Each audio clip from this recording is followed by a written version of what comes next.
I am so glad you convinced me that the family car should be the Defender 110. It is so beautiful inside. It's so comfortable, and it just feels indestructible. Yes, it really is. I've been waiting a long time for the new model to come out. The Defender 110, I'm telling you, it's my favorite car of all times. It's my third one. You know, I have stories of going off-road. The guy managed the group. He was like, what are you doing in this beautiful car? I'm like, I'm going off-road. He's like, are you sure? Because you can use one of ours. And then they look like Mad Max cars. I'm like, no, we're going to do this. And he was shocked. Wow. Well, it's great because the Defender has been reimagined for 21st century adventure, and its unparalleled off-road ability, as well as its robust interior, are invaluable whether you're headed towards uncharted territory or just a weekend of exploration. The Defender 110 tackles challenging surroundings with absolute confidence. The SUV conveys strength outside and in, featuring peerless technology like an intuitive driver display and an award-winning infotainment system. That's my favorite part, to keep you connected no matter where the journey takes you.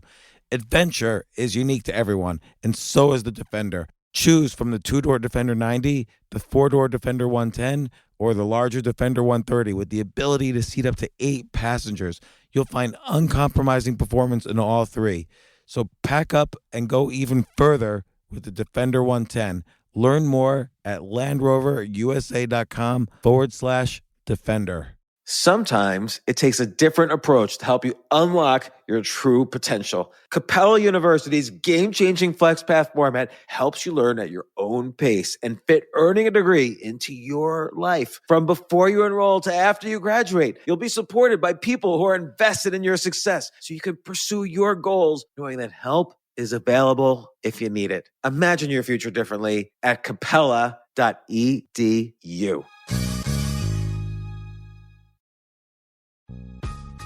This isn't your average business podcast, and he's not your average host. This is the James Altucher Show on the Stansberry Radio Network.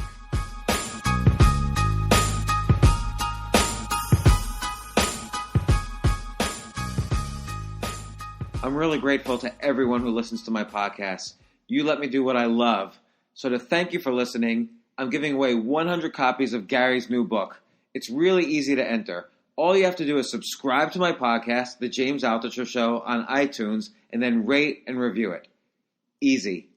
Oh, and then afterwards, just email me at win.jamesaltucher@gmail.com or tweet me at @jaltucher or anything really. Just let me know you did it. All the details are on my website. Good luck. I hope you win one of these 100 books. They are excellent. And thank you. I can't believe it. I got Gary Vaynerchuk in the studio. Gary, your book comes out tomorrow. It's #AskGaryV. Yes. You excited? Yes. The 4th book? Yes. Actually, 5th. The Fifth? wine, but that's my fault. I don't know about that first one. I never talk about the poor wine book, but yes, it's my 4th business book. How'd that wine book do? Pretty well. I mean, it didn't make the New York Times bestselling list as the business books did, so I guess not as well. But it was so weird. Like, I mean, I was doing a YouTube show when people didn't even know what YouTube was, and it led to a book deal. It was just, the whole experience was surreal.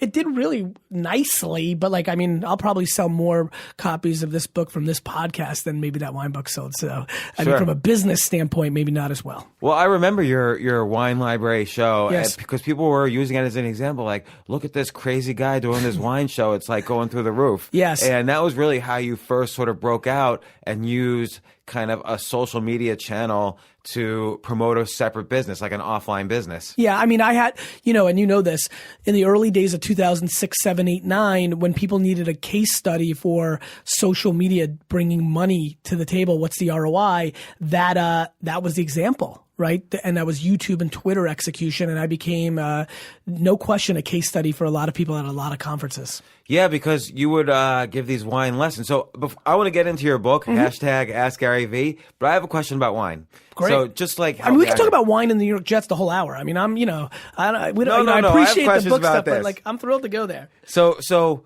I read this study where people, these wine sommelier, I don't know how you say it, wine experts, Yes, were given blindfolded and given glasses of Yes. white wine and red wine Yes. without any they were all the same temperature, and they Right. couldn't tell the difference between white and red. Yes. So is there value of being like a wine expert? Like, how much of wine is real and how much of it is scam? I wouldn't call And you it address this a little bit in the book, by the way? I wouldn't call it scam. I would call it's subjective, right? Like meaning, like, I don't know. Do you love Bone Thugs and Harmony? No. I love them. Okay. There you go. How much is music a scam? Like it's really that. It's people's opinions. Now, this is why I think I broke out in the wine But business. Bone Thugs and Harmony, as opposed to Wu-Tang Clan, I could say, well, they do this and this, and I like this and this. But Yes. if you can't actually tell the difference between different wines, then is it taste or is it just some kind of branding thing? So everything in life is branding, right? Like, if everybody was blind, then people wouldn't dress the way they do or put on makeup. I must or be things blind then. So I think there's a ton of bullshit artists in wine, but I think there's a ton of bullshit artists in entrepreneurship. I mean, one of the biggest kicks I'm on right now is all these posers on Instagram taking pictures of, fancy cars and putting cash on the bed and saying, like, this is the lifestyle and this is what entrepreneurship's about. Right. So I would argue there. I agree with you, but I would argue they're doing lifestyle marketing, meaning this is my No, lifestyle. they're lying. They're lying. I believe they're that. lying. I believe that they're in most renting. cases. They're renting a car. Yes. For the day. And they're innuendoing that they own a $500,000 car, but they don't. They're asking their rich buddy to take $100,000 cash out of the bank and put it on a bed and then giving it back to him and then he or her, and then they're putting it back in the bank. So Right. I don't think they're selling lifestyle marketing. I think they're posing as a lifestyle marketer, just like I think some people pose as a wine expert. Right. So, and I actually think I know exactly what you're talking about Yep. and who. Yes. But we'll talk about that later. Well, the truth is, I'll be very blunt with you. I'm not referring to anybody. There are thousands, tens of thousands of people selling this entrepreneurial lifestyle on Instagram and Snapchat right now. Yeah. No, I agree. And they're making money, which is a sad thing. Their main courses on how to do a business is basically based on them building a business of selling courses on how to do a business. The number one thing I'm passionate about right now, to separate the people that sell people on selling people and have never built an actual business versus somebody like Jason Fried or Tony Hsieh, who built 37 Signals, who built Zappos or Lazaro or you or me. We've built actual businesses. Right. I have to believe that is more valuable than somebody who teaches you how to create a $90 ebook. Well, I think you've done a really great job of leveraging one thing from the other. So the wine, your knowledge about wine and Yes. your family's wine store, you were able to leverage into the YouTube channel. Yes. And then the success of the YouTube channel, you were able to leverage into building VaynerMedia, which is how to do what I did, basically create content marketing to build the value of your business. Yes. So what's when you started VaynerMedia, Yes. were you scared, like, oh my God, this is out of my, like, I knew how to do it for wine, but now Pepsi wants help. Like, were you nervous at that point? No, because I have a huge ego and I have enormous confidence and I'm not scared of anything when it comes to business. I was scared in high school to hit on pretty girls. I'm scared to go snowboarding because I'm not good at it. I would never jump out of a plane. I'm scared to do drugs. I'm scared of a lot of things. I'm scared of bears in the wild. I'm scared of getting in the ring with Evander Holyfield. Like, there's a lot of things I'm scared of. The only thing in the world I'm not scared of is anything to do remotely with something around business. Well, just to underline that a little, what's a failure you've had in business? Because we've all experienced failures. So when I was leveraging from Wine Library TV to this new world, I started VaynerMedia. 2009 is my greatest year and my worst year from a business and life standpoint. 2009 is the year my daughter Misha was born. Amazing. 2009 is the year VaynerMedia started. Amazing. 2009 is the year Crush It came out. Amazing. What happened was in May of 2009, when Misha was born, when VaynerMedia was born, what happened was I decided to transition out of running Wine Library and I was going to do other things. And think of me as somebody who was in a relationship for 20 years and got out of it. I wanted to hook up with every business in the world. Right? I literally started Vayner. I wrote Crush It and started building my brand. I started something called Obsessed TV where I was producing another video blog. It did not succeed. My fault, not Samantha Edis' fault. I started Forest, a designer developer social network that was my fault, not Kyle's fault, because I was the partner, even though he was the active partner. I innuendoed that I would do more than I did. I bought Corked, a wine social network, Facebook for wine. That was more my fault than Lindsay's fault. I innuendoed that I would do more than I did for that business. I invested in a lot of things that weren't called Facebook, Twitter, and Tumblr, because now I was an investor. And that after making 3 incredible investments out the gate, I made 5 or 7 bad ones. So I basically, 2009, back half, 6 months of the back half of 09, I was like a fat kid looking at a lot of cake. I was trying to eat all of it. And I exposed myself of not being able to do all those things. And how have you adjusted since to kind of, not that you could eliminate failures, because I think that happens every day in business. Oh, dude, I'm in the business of micro failures. Well, I think experimentation is very important. I do it all day long. I did 7 major $1 million agendas last year for VaynerMedia, and only 2 won and 5 failed. What do you mean? What's $1 million agenda? VaynerMedia started doing sampling last year. What's that? Like surveying people? No. Sour Patch Kids comes out with a new gum, and we were going to empower digital sampling. So don't go to a football game and just give them out randomly. Spend the extra money to deliver it to people that actually want it and collect data and collect IP. Got it? Yeah. We started a live events division. We would activate for you, Pepsi and ABI, Anheuser-Busch InBev. What does it mean activate? At Coachella, we would tell you our idea, and you would pay us hundreds of thousands of dollars to do the water balloon contest idea. Got it? Mm-hmm. Neither of those succeeded. How did you judge success on that? We made money. And we're a business. That's how we judge it. But I mean, how would you, did they not pay you for events or? No, we didn't sell them well. Okay. We didn't build good infrastructure around it. I didn't support it well enough. The people that ran it didn't do a good enough job because they had different ideas or different things. The organ didn't integrate into the body.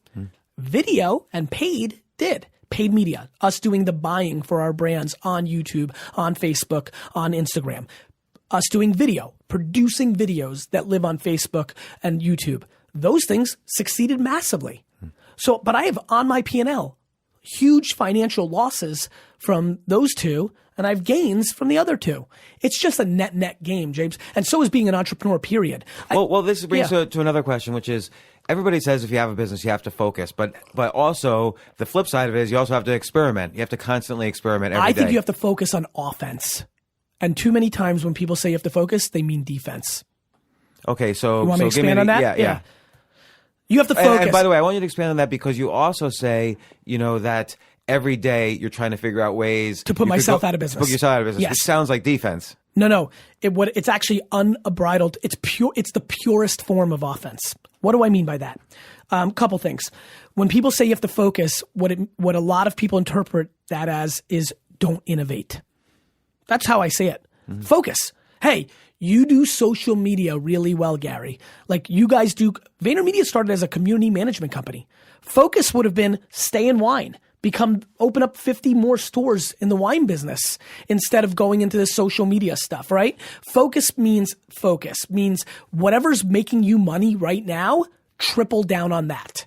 And what I say is be on the offense and put yourself out of business is look how you're making money right now and think about the vulnerabilities around that. Okay, so let's think about the vulnerabilities. Like you just mentioned that media buying across social media has been working for you. And digital. What if I do media buying and I charge 5%, over the cost of the media, and you might charge 10%? Is that a way I'm going to put you out of business? Or? Absolutely not. You can sell somebody Nikes for $300, or you can sell them private label sneakers at Walmart for 40 cents. Show me the results. Like we have that happen. Right. Clients say James's shop is now offering 5%, we're 10%. I'm like, good. What are you trying to make happen? Views, sales. Let's do a bake off. I actually am quite crazy about competition. I would say in that scenario, you know what? First of all, James is a friend. I actually know him. So he might actually pull something off. Let's bring James to the party. You should actually hire James and let's do a bake off. And let's find out if you can get more with mine versus his, and is the 10% worth it versus the 5%? By the way, I found that in the times various businesses I've started, that the best technique for sales is to recommend your competitors. 100%. So, because then it builds, and not even in a bad way, do it sincerely. It's trust. Yeah. And then meritocracy. I'm a meritocratist through and through. If you can do better for Pepsi than I can, then they should hire you. So it's from the book, yes. I gather the main themes. Like, let's say I'm starting from scratch, not only a business but a career. Yes. It seems like there's a direct path, which is learn, then create a great content, then create community around that content, then have calls to action for people to buy. And that's what you've done really successfully with wine. Yes. You spent 10 years learning. Yes. You created content, which is the wine library. Then there was Yes. community around that. Yes. Then call to action, buy this wine. Yes. And you're honest about it every step of the way. Yes. And the same thing with social media. That's how these books come about. Yes. So what if somebody says, oh my God, that could take like 20 years though, or 15 years. Like it took Gary Vaynerchuk 10 years to learn. Yes. How can I speed up the process? I don't think anything valuable comes fast.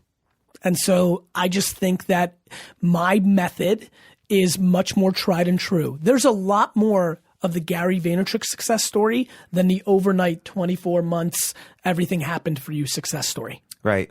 So in a lot of the content marketing, I think the key is establishing that trust so you can build community. So the community goes from whatever they were at before to, oh no, here's the guy I can actually trust. And that involves a certain type of sincerity as opposed to here are the top 10 things you need to know about wine. You kind of have to start off with here's what I didn't know about wine. Now here's what I'm learning. So how do you kind of like break into sincerity? Because I think that is the real challenge for a lot of content marketers. They're still marketing as opposed to content. I think that's right. And I think you've got it pegged. I think the North Star has to be truth.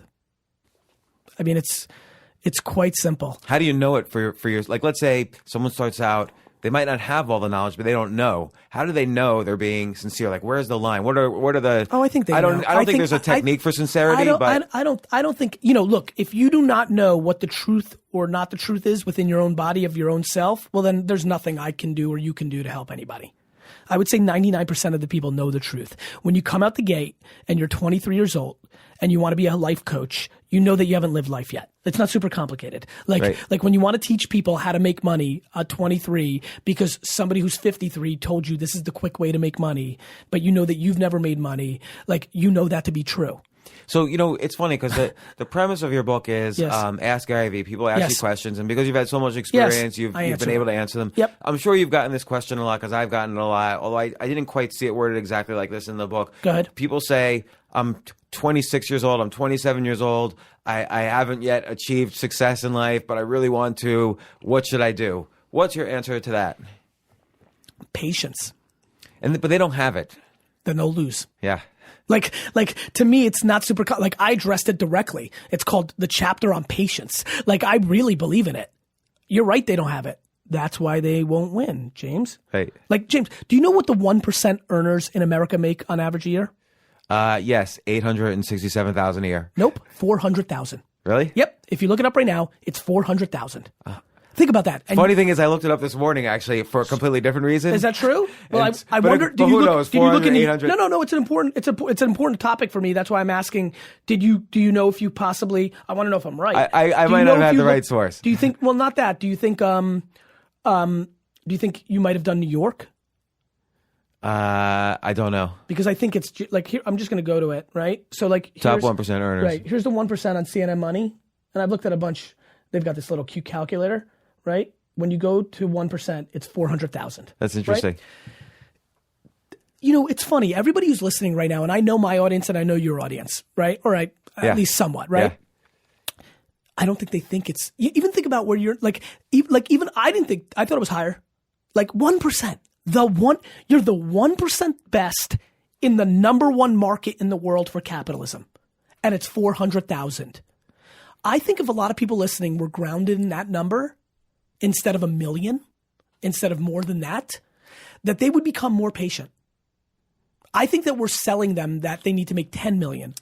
Like kids are trying to build $1 billion company because of Facebook. Well, I agree. And so a lot of people think, oh, I've got an idea. I need venture capital, which is the wrong approach. Crazy. And you didn't do that approach. Your parents didn't do that approach. Nope. Like obviously they didn't raise venture capital for a wine store. No. So it's just they built up. And you even mentioned in the book, cash is king. Yes. And you also mentioned in the book, though, that go for, build kind of quantity of customers with low margin items so that you could then get them in the door to sell high margin items. I'm a fan of that. So does that come into conflict? Like the low margin ultimately doesn't give you a lot of cash. Cash is king was some profit at all. Mm. These kids that are building these companies that are funded are burning money. They're not making money.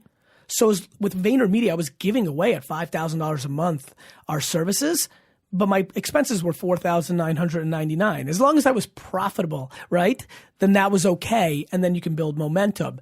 When I say cash is king, is like, look, the more money you have, the more you can invest back into the business and things of that nature. And so I definitely believe that most people are grossly underestimating what it takes to actually build a successful business in today's environment. And the kids that are listening that are in the VC world or trying to raise money, they don't realize, so many of them don't realize that they're giving up a percentage of their company. They're giving up control, and they're picking up bad behavior because they don't need to be profitable as quickly, and that becomes a vulnerability. Yeah, no, I agree. I think the biggest problem actually is that they think they need to leave their jobs to start their business. Because look, you were still working at the wine store when you started Wine Library. That's the whole theme of Crush It, right? 7 p.m. to 2 in the morning. Yeah. Like you know what it all comes down to? You've said it a bunch here. There's evidence of this, by the way, that the most successful entrepreneurs are the ones who didn't leave their jobs until their business was already profitable. Makes a ton of sense. Their side business. They did it it's so funny. You just said something that I was trying to say. The whole theme. By the way, I'm going to interrupt you all the time because I know you're a big interrupter. By the way, I'm super into it. It actually makes me feel more comfortable. All right, I don't like the pace of like, you ask, I answer. Yeah. Like, let's keep interrupting the whole time. Anybody who's listening and has a feel on us is going to enjoy it more anyway.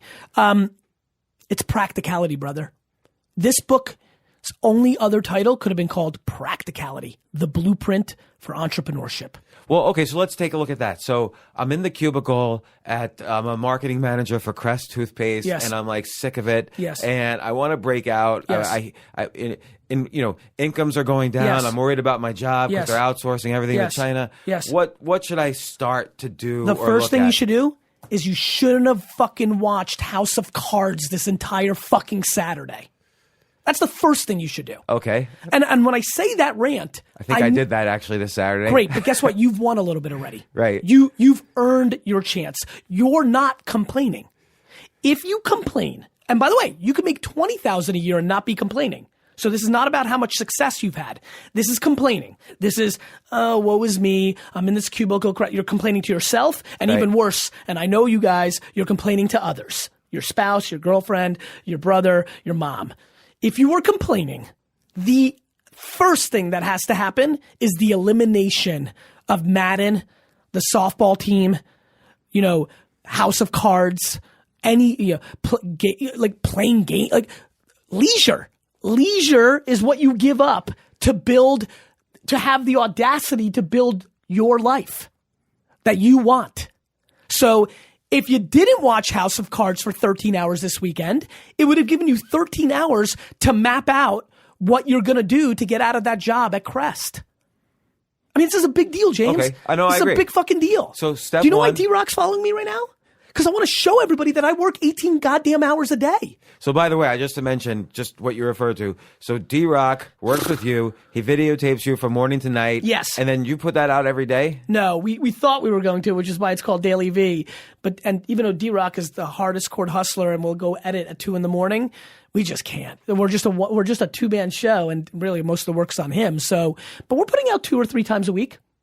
Now, is there a danger of burnout? Like you're Maybe for D-Rock, but you not for mentioned me. you work 19 Not hours me. a day, Not me. 5 days a week, or Let me 6 rephrase. days a week. There is a danger. Nothing over the last 28 years has indicated it. And one of the biggest reasons I got really healthy was a heart attack at 42 or, that kind of scare could have been the prerequisite for me to do that. So I'm really focused on my health. I'm unbelievably mentally happy. I communicate. What does that mean? If nothing good happens for me financially or notoriety starting right now, ever again, if this is my apex, this is it. This is the biggest and best financial and brand and awareness and notoriety and admiration that I ever have, I'm unbelievably okay with it. Equally, I think I'm a piece of crap and I've got enormous places to go. Why do you think you're a piece of crap? Because I'm hungry. Because I feel like there's so much more in me. Because I think I'm all time. I really do. Okay, so back to the. This is getting dark. But it's true. It's and true. We'll get to that. We'll get to that because This is why you're such a soothing character. You get the real stuff out of me. But you could be hungry without feeling like a piece of crap. Also, do you think? It drives do you think me. pessimity or anxiety James, drives I'll be someone? honest with you. I think I sabotage myself and come off real hard because I like being doubted. I like that there's 15% of the people listening right now that aren't liking me right now in this interview. That I'm coming at it too hard. I like that. I'm intrigued by that because I like to earn them back. I love the climb. I love the journey. I love losing. You should see my face after we lose pickup basketball games when I play with my homies and my employees every morning. It's such a high because I know we get to play the next one and I'm ready. Like, I love it. I love climbing the mountain. The journey is so much more rewarding to me than the actual. My wife has a funny joke with me. When we land, like, like the plane lands and bounces a little bit in like a trip when it's just the two of us, a vacation, right? I look at her and I go, that's a sour face, everybody. Because the second the vacation starts is the second I don't like it as much. I like the week before. I live for the anticipation. I'm quite I like flirting more than hooking up. Like, I love the chase. I love the game. So, okay, so let's get back to the woman or the man sitting in the cubicle. Yes. They eliminate Johnny House of Cards. Crest. Yeah, Johnny Crest. He eliminates House of Cards, eliminates the softball game. He's ready to go. What's next? Self-awareness. And it's why, as you see on the cover, one entrepreneur's take on, leadership, social media, and self-awareness, and a lot of other words, but self-awareness bubbled up to the core title. I believe that self-awareness is the single best number one attribute anyone could ever be gifted with. Better than being good looking, better than being super smart, self-awareness. What does that entail, though? Because people don't really know if they're self-aware or not. Yeah, the truth is, this is kind of a constant journey. It's funny, and it's kind of where I cut off. I talk emphatically and with enormous bravado of the things I understand, and I hedge and punt things I don't understand. I'm very comfortable in admitting that I don't know the science behind self-awareness. I don't know the anthropology or psychology around it. I don't know how it's taught. I just know it's the thing.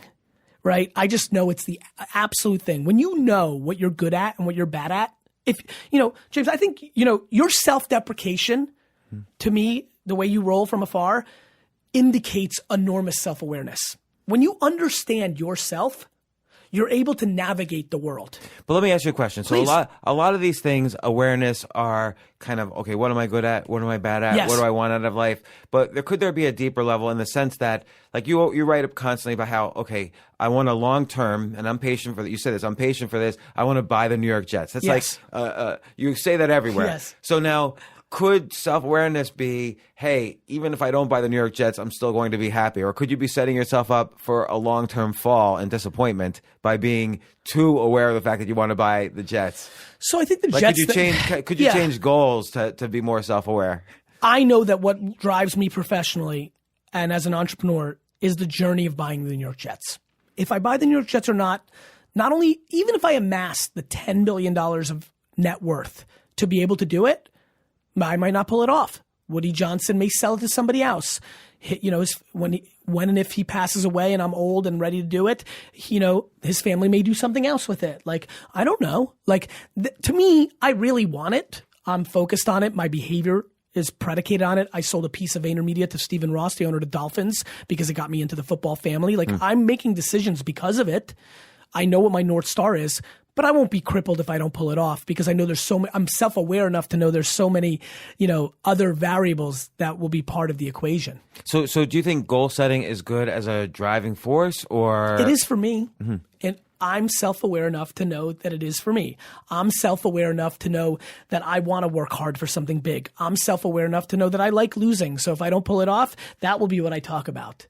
So what's the tech? Like, so again, Johnny Crest, how does he become more self-aware? Is it like an assessment? Yeah, the only thing I figured out, I'm sure there's people that want to sell people on their assessments. I don't know. The one thing I do think has worked, and I've talked about this and I've gotten emails that it has worked, this is my only hack on this, is to do some sort of crazy Zen retreat where, and you don't have to go somewhere, this is actually a weird conversation.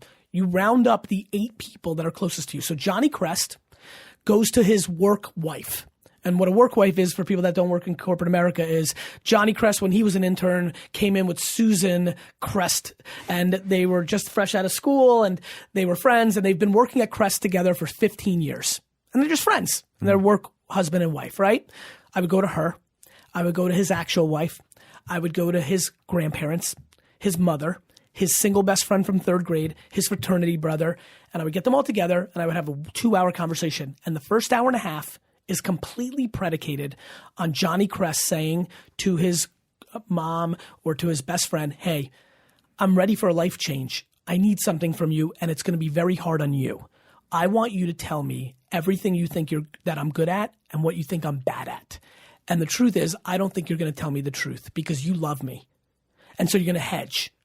So I'm giving you permission now to say things that you think may end our friendship or our relationship, because in this one moment, I'll be okay with it because I'm using the data to make my life happier. And even though my feelings will be hurt when you say I'm lazy or I'm not that talented or I'm awkward socially, it's okay because this is the one moment in time where I need it. So you spend an hour and a half, and it may take you longer, it might take you months to actually get that person into that safe zone. And then you leave 30 minutes if you get there fast for any questions. And then you do the assessment and you take the data from these 8 to 10 people and you finally, for the first time in your life, Johnny Crest, decide you don't live life hoping and wishing you were something. You start for the first time in your life actually deciding what you are and navigating around that. So Johnny Crest does this, and people tell him, "Oh, you've played it safe for too long. Yes, that's a good one. You have too much. You binge watch House of Cards. You Yes. go out late at night Yes. on Thursdays, Yes. whatever." So now he starts to change. He's like, "Okay, they're right. I want to do bigger and better things in my life. What's next? What's the next practical step? Because that's a good practical step." Well, I actually think the next practical step is pretty interesting. I think that at that point, Johnny Crest wants to decide if he wants to go for it or not. Because I actually think 8 out of 10 times Johnny Crest, after that process, takes a step back and says, you know what? I like getting drunk with my buddies on Thursday night. And I like House of Cards. I think it's kind of cool. And he may then realize, I'm actually okay. Like, yeah, I'm not going to be Mark Zuckerberg. But let's say he's not. Okay, He well, wants then to he's start a not. business. Then he decides what I think, back to Crush It, he tries to build a business around something he loves. Because if he does that, it won't be work. And how do you find? And you address this a little in the book, but how do you find? Most people don't know what they love. They're confused. That's not true. Because you knew. You had a great sense. No. Wine, jets, I understand, but I family. didn't love wine. I loved entrepreneurship. My parents had a liquor store. I backed into it. Johnny's now 38. Did we make him 38? Let's make him 38. Johnny's now 38, and Johnny watches NASCAR every weekend. Johnny does mixed martial art. Like, Johnny has to look at what he does when he's not working and build a business around that. Let's say he watches House of Cards every weekend. So let's He does just other brainstorm. things. I don't think that's a good one. Okay. But it could be. By the way, if that is it, maybe he becomes a social commentator on television in a 2017 world. Maybe what Johnny does is becomes the modern day Siskel and Ebert for television and makes $89,000. Let's say Johnny, 15 years at Crest. Let's say Johnny makes $213,000 a year, right? Like, what he has to do is decide that is he willing to make $87,000 a year but be a shitload happier and downsize his home or not go on as many vacations. These are choices, my man. You know, it's funny because it reminds me of, and you might know this guy because he's involved with sports and football, but Matt Berry, who's the fantasy sports guy on ESPN. Good friend. He, I am familiar. Yeah, you know, he was a great screenwriter, Yes. but gave it all up Yes. to basically blog for like $100 a post on fantasy sports, and now Yep. he's the ESPN There's the sports guy. commentator. Yeah. Yes. So that's a good example. And by the way, there's a lot of And there were no fantasy sports bloggers then at all. And James, there's so many people that didn't make it as big as him. This is back to the $400,000 club. Do you know how many people email me every day from Crush It and say, I read it, it inspired me, and now I have a pottery business that makes $88K. $88K, James. Here's the punchline. They were making $75K. Let me phrase. I'll give you a different one. They were making $100K, but they're home every day. They see their kids. They've lost 20 pounds. They're happy. If they want to take a 4-day vacation, they can. Like, let me stay here. I'm sorry. Because I got to get this off. I was This is about to interrupt you, I know but you are. we're gonna let you and stay there. this is a big one for me, man. We have to reprogram, rebrand, and relook at entrepreneurship. Entrepreneurship is freedom. It doesn't mean making $1 million. It means freedom. Doing what you want to do when you want to do it is much more valuable than giving up $30,000 because you can't buy a bigger TV. So this is a great point because you talk in the book this very powerful metaphor. You spend time in the clouds and spend time in the dirt. So Yes. the clouds is kind of the big picture, and that's related to the self-awareness. Yes. What do I want to do? What are the Yes. overall broad ways The I'll change my blueprint, life, right? and Like the so on. religion, the way up there. And the dirt is in the weeds. Executing. Being a practitioner. So now we're going to get into the dirt of this question. Okay. You're Johnny Crest. Yes. You've changed your blueprint. You've listened to everybody, and you found what you love. UFC. You want to win in, let's use UFC. You want to win in UFC.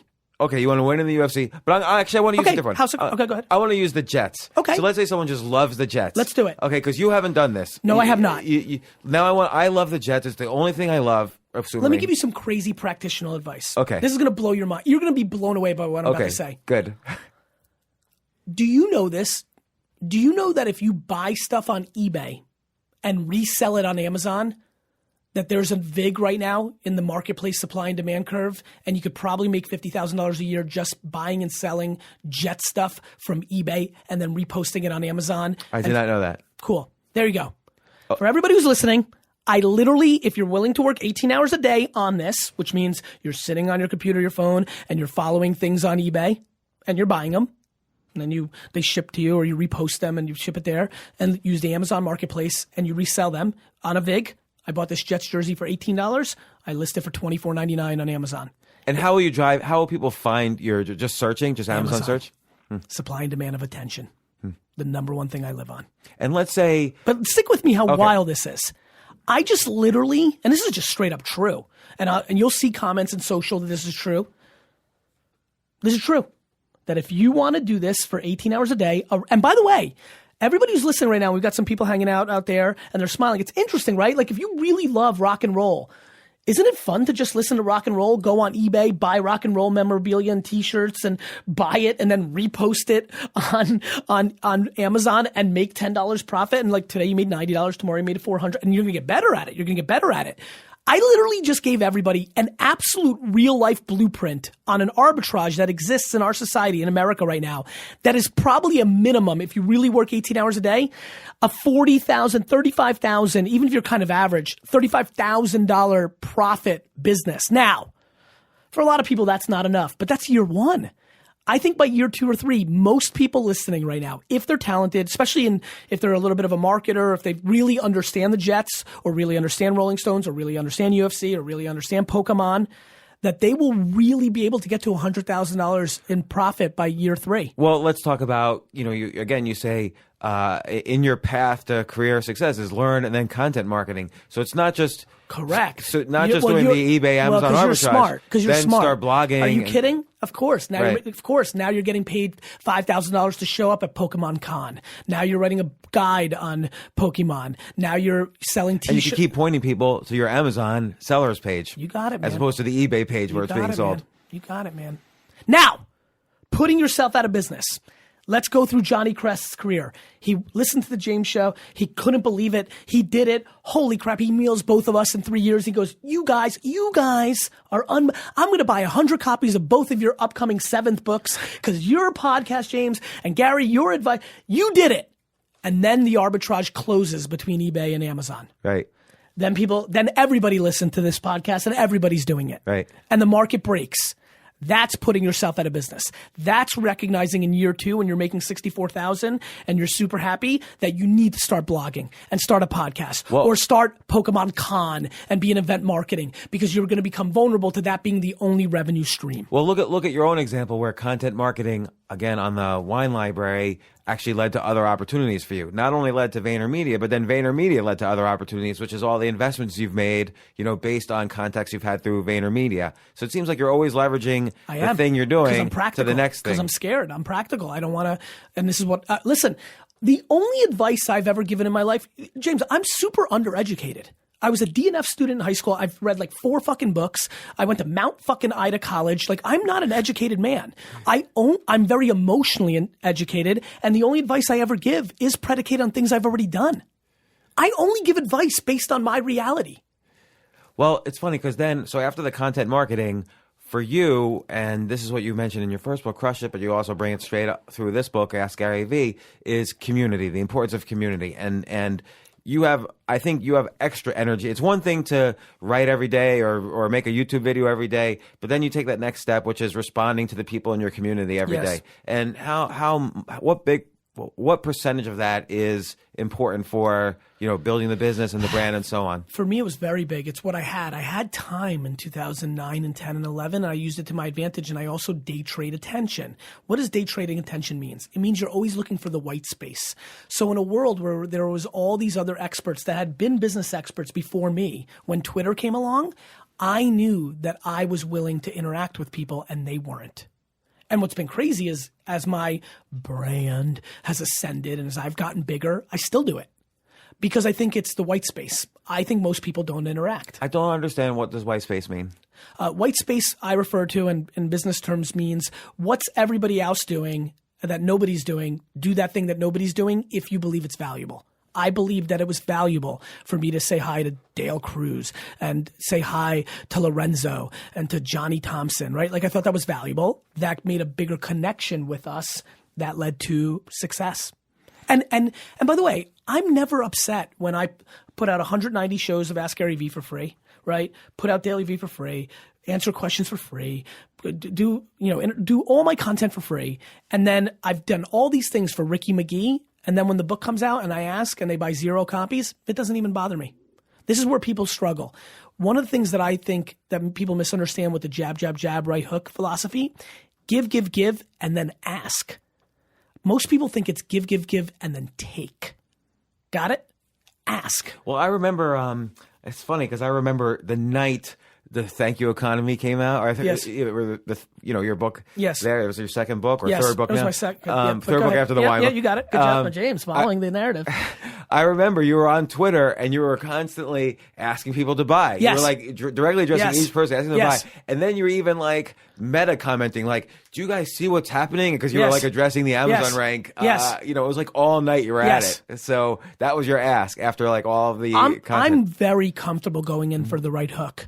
I'm a businessman. Like, I'm very comfortable asking for the business. I'm very comfortable to reach out to you and say, hey, I'd love to be on the show. I also know that I've been on the show. Like, you would be stunned what would have happened if you're like, hey man, like, I don't know, like you weren't on that long ago. I'd be like, yeah, I get it. That's your, like, nothing phases. I'm such a believer in the market is the market, even at my own expense, that I don't have the gene inside of me of being upset when somebody lets me down or doesn't do a favor, or I did so much for them and then they didn't do a little.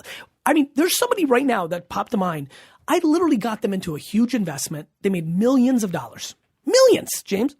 I've got that. I helped them get a CFO. I literally helped a relative get a job. Like, the person's been asking, man. I asked for the book here. I don't know, 7 copies? I mean, like, strangers are buying 25. I bought 100. We're giving away 100. I've done for this person 100 times more stuff than I've done for you. I mean, so like, but am I crippled? I'm not. It's stunning how that navigates through my mind. What it does is I want to do right by you because of your good. I'm not capable of quantifying negatives. I brush off my losses. I don't even give them the respect they deserve. I hate negative energy. The reason culture is very good at VaynerMedia is I'm crippled by negative energy. If somebody, so how do you get rid of negative energy? I fire it. And then if as soon as you see it, or you give no, I've got to be calculated. Sometimes it takes 6 months. Sometimes it takes a year. It depends on what piece it is in a puzzle. There's much bigger macro kind of dynamics involved in the decision making. But when I decide that it's negative, at that moment it's done. It may take a year for it to manifest itself. With friends, with business opportunities, with founders that I don't like the way they're navigating me or other board members. Like, once I decide it's over, I may take my time. I'm not the person like my dad that would confront you right in your face and go, you're a fuckface, I'm out of here, and get up and leave, and that's the end of the relationship. That's not my tact. I guess for me, I don't quite do either. I just sort of eliminate and never talk to them again. Yeah, I don't confront and I don't take my time. You know what's funny? I used to be that way too. There was a girlfriend that I broke up with that I literally hid in the closet of my dorm room because I didn't want to deal with confrontation. I've matured. I need to mature. I've matured in my ability to deal with confrontation. And I would tell you my little brother helped me with that. I think AJ has a good tact, and that rubbed off on me over the last 7 years. I think there's some general just growing up that happened. And I finally stopped being egotistical. Here's what I mean by that. I used to think that they were better off staying in my ecosystem versus the alternative. And I realized me not believing in them was, even though maybe I thought they were better off with me because I didn't believe in them and I thought in the real world they'd get eaten up. The truth is, once I made that decision, there was nothing good for them to be in my world either. And so I've come to learn that too. So I want to get into the dirt a little more as just a final approach here. Yeah. So Johnny Crest loves the Jets, makes content about the Jets, does this eBay, Are Amazon you going to, real arbitrage. quick, before you go there, are you going to put is the title of the show going to be like Johnny Gary Crest? V and Johnny Crest? It could be. It might be. Go It ahead, could be. Johnny Crest. So he's doing all the steps. He's built the community. He's doing the calls to action. Now, really in the dirt, he wants to drive people directly to Amazon. And I usually don't. Before you go there, there's a couple things I want to add Sure. because one of the things that I love that you're doing, and this is why it's so fun to go on these tours. You go on so many. You're always scared that you're going to say the same thing because you know so many people are listening to all 7 of these podcasts. You're doing such a great thing for everybody in your audience right now because we're getting very practical. Very practical. And I yes. love it. So let's talk about a couple things. We talked about the eBay thing. There's a couple things that I want Johnny Crest to do in parallel. I want him to create his Twitter account. Twitter, even though it's struggling, and it is, still has a big advantage over every other platform.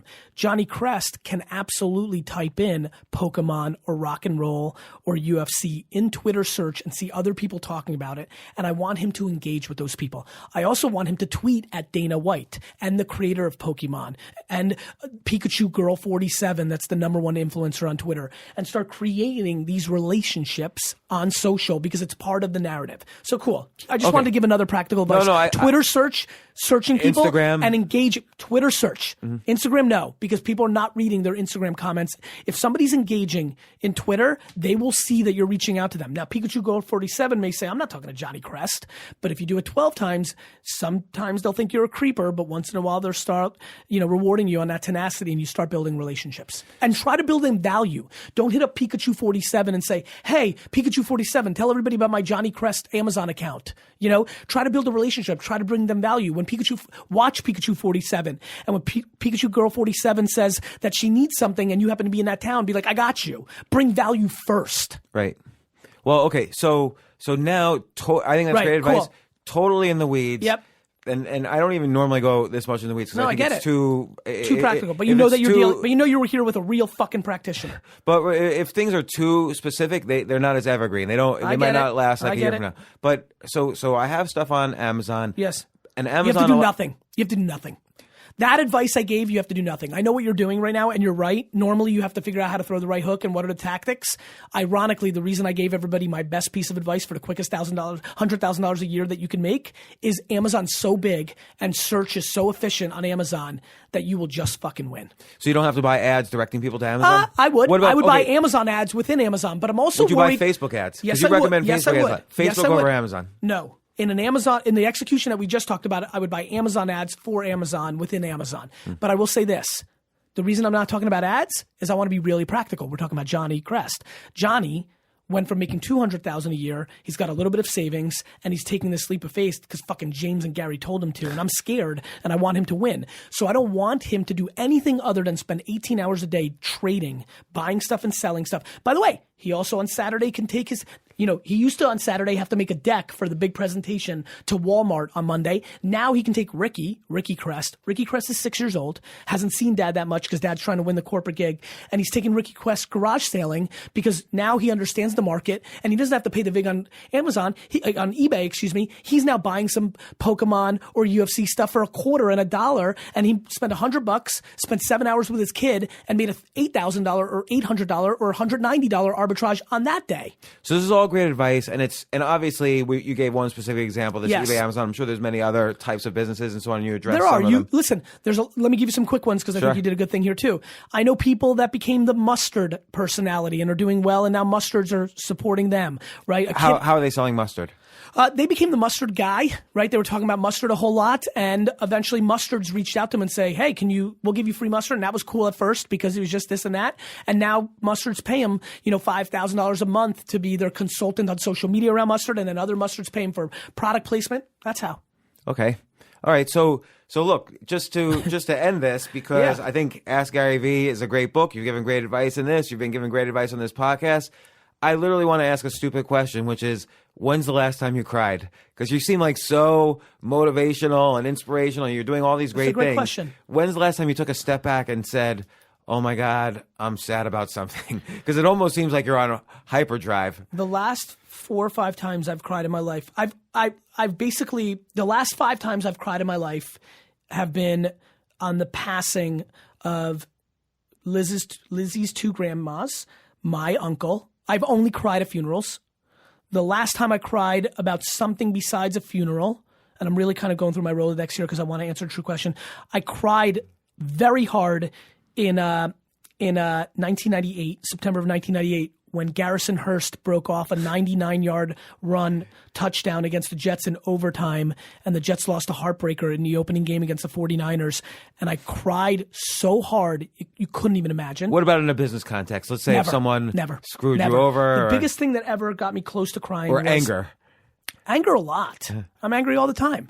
I'm angry every day. I'm angry at every employee that works for me right now at VaynerMedia that doesn't get how great it is of what we're doing, and they think that something is bad.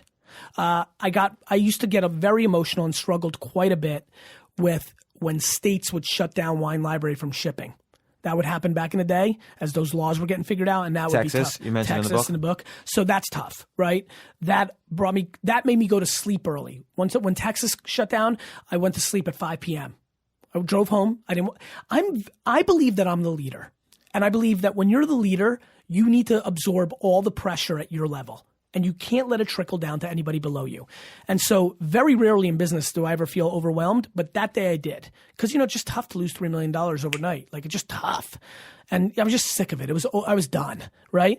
And so I went home because I didn't want anybody at Wine Library to see my being upset. And then how do you bounce back from that? I slept, and I woke up, and I was ready to go.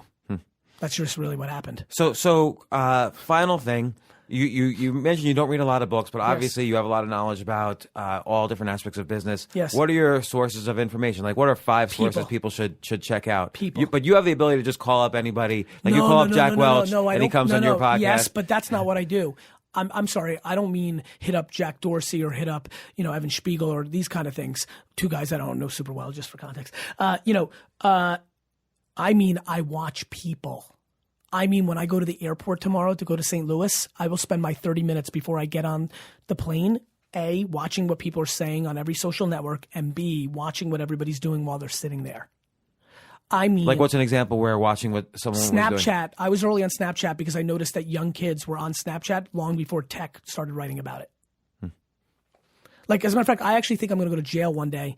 I had my first encounter. I had a father think that I was being super inappropriate with his 14-year-old daughter because I was like checking out what she was doing on the phone, and I guess he thought I was checking her out. He thought I was some sicko. Probably you were a little bit of both. No, I wasn't. I swear to God. I swear to God. If she was 20, but not 14. And so, so I watch people's behavior. That is my number one that's what I do for a living. I do that a lot. I watch it very seriously. Well, Gary, thanks so much for all this advice. Oh, I'll give you another one. I want to do some more.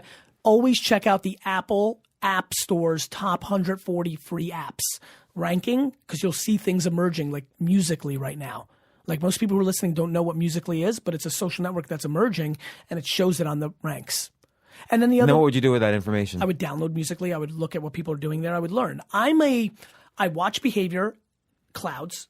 It's very up here, right? Like, hey, 45-year-old women at bars at night are now taking selfies. That's interesting because that was only 13-year-old girls 5 seconds ago. I need to dig into this data. Then I put my analysts or people of that. I'm like, get me some data on this. Like, I have intuitions. Then I use my teammates to form stronger, more rounded opinions. So the App Store is very important to me. I also think there's things like Jason Hirschhorn's email list, right? Media Ref, and there's Product Hunt, and there's Tech Meme, and there's Nuzzle. I think there's some nice apps out there that can help people curate content. And then there's the people like you who are putting together some of the best business podcasts in the world, and what guests are you bringing on? And that's information for people. This is not how I consume information. I consume it through watching people, but I know 99% of people do consume information. Well, Gary, thanks so much. I do think people should consume more information through #AskGaryV. On a serious note, I want this from you. I'm curious. I feel like you have a very good read on me. Yeah. We know each other very well. Yeah, it's your And second visit on the That's right. podcast. And We've you've known read each it. other a Was while. there We've been in anything- some of the same deals together. That's exactly right. Is there anything from this book was there anything or I'm glad what was the outlier of the book, if anything? And if there's nothing, that's fine too. I'm just curious for myself with your North Star, what happened in this book that I can use to learn from? I think two things. I think the clouds versus dirt metaphor was very important. I don't think most people realize that. I think it's a good model to think about starting a business. I think the pathway, which I kind of had to put together from the book as opposed to being outlined, the pathway of learning, content, community, call to action is very important. Like, I think that's a headline of the book. And I think, being very serious about how you approach sincerity and authenticity in your content marketing. Too many people focus on the marketing and not the content part of that equation. So I think that's very important. Also, the fact that seeing, and again, this is a meta comment, seeing you in action in the book, how you're able to easily answer this wide variety of questions that comes from knowledge and experience, and people should learn from that aspect as well. So that last part's important to me. Guys, for everybody who's listening, there's very few people that are winning at a very high level that don't have a skill set that not only that either came natural and they worked on, or they just worked on and maximized, their thing in that world. We're just not patient.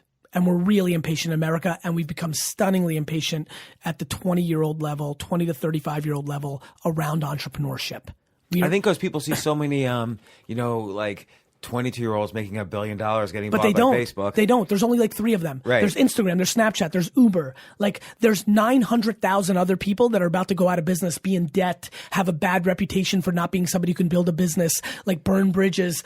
And we're not talking about the other thing. And I'm going to get a little bit deep here to close it. One of the reasons I want to get all this more grounded in practicality and hope that I can be, as a personality in the space, get others to start talking about this. We're not talking about depression and suicide and other very important issues in entrepreneurship, because these kids are getting told it's so easy and everybody can do it. And then they think they're losers. And it's important, man. Like 99% of these businesses are not going to succeed. Well, even look at yours and my track record of investing. Most businesses just don't work out. You could be an expert in every way. I thought Yobongo was going to be the biggest app of all time. Well, and also let's look at the sin of omission. You and I both didn't invest in Uber. That's right. I invested in the next round. I talk about let's talk about you. I'll go further than that. I acknowledge Travis and Crush It 2 years before Uber. The only person in the world that I acknowledged in my book, besides my family, my first business book, was the CEO of Uber, and I passed on Uber twice in the angel round, leaving $200 million on the table. Yeah. But, so look, I want people to understand that if you make $180,000 a year in your business selling T-shirts off of your Instagram account, you are really doing a nice job. As a matter of fact, I'm going to go to my calculator, James, here why don't you come up with something clever to say right now, because I really want to look this up. How do you sell $180,000 worth of T-shirts on Instagram? Real quick, very easily. You can put a link in. Ready? Like, here's where you buy them. If you sell $180,000 a year, you're in the top 6%. Like, do you know how special that is? You create a meme kind of Instagram account. You caught pay dirt. You were on Instagram a little bit early. Fuck Jerry gave you a shout out or something. You got like 100,000 people following you. You've been hacking. You've been smart about putting out content with 25 hashtags, because hashtags is the practitioner way to be discovered inside of Instagram. You had a viral post that got you going. Your buddy's dating a model, and she gave you a shout out, and she had 80,000 followers, and you got a little bit of and now you have a little base, and you went to TeePublic and created a t-shirt around it, and you posted something on Instagram, and 87 people bought it. And it started your journey. Yeah. That's how. All right, good. You've given us so many different business models. We've talked about everything. I love it. Gary, everybody go out and buy hashtag AskGaryV. We're giving away 100 copies. We'll give you information how to get it. There's one final thing, James. I'm sorry. Keep going. I just like Keep you so going. much I don't want to leave. I want to talk to you about your Snapchat. All right, tell me, because I don't use Snapchat. That's what I want to fucking talk to you about. Okay. You, out of all the people I know in this ecosystem, have a chance to break out on Snapchat. What should I do? Sign up. I should sign up first. You should first. sign up first. That's a very important first step. It's, by the way, the only thing I probably don't use, because I use everything else. And what's funny for me from afar, looking at the ecosystem, because this is what I do, I actually think you would crush. I think you would absolutely annihilate it. I think that you just you just put, it's such a good medium for you because the way I view you from afar, you're at meetings, you just take a little shot, you take a picture, follow a bunch of people, watch what they're doing. I have a funny feeling that you would be a very, very strong content producer around Snapchat. And here's the punchline. In 24 to 36 months, an ungodly amount of the attention of the end consumer in America will be on it. And you need to be there. All right. I'm gonna do it. I'm gonna take your advice. You know what? Now I'm gonna guilt you into it. I'm gonna take this snap is gonna be like you admitting, James, can you please admit that you are now going to join Snapchat? I've totally failed in not having a Snapchat account. I'm going to join it. When? Today. That's the right fucking answer. This isn't your average business podcast, and he's not your average host. This is the James Altucher Show on the Stansberry Radio Network.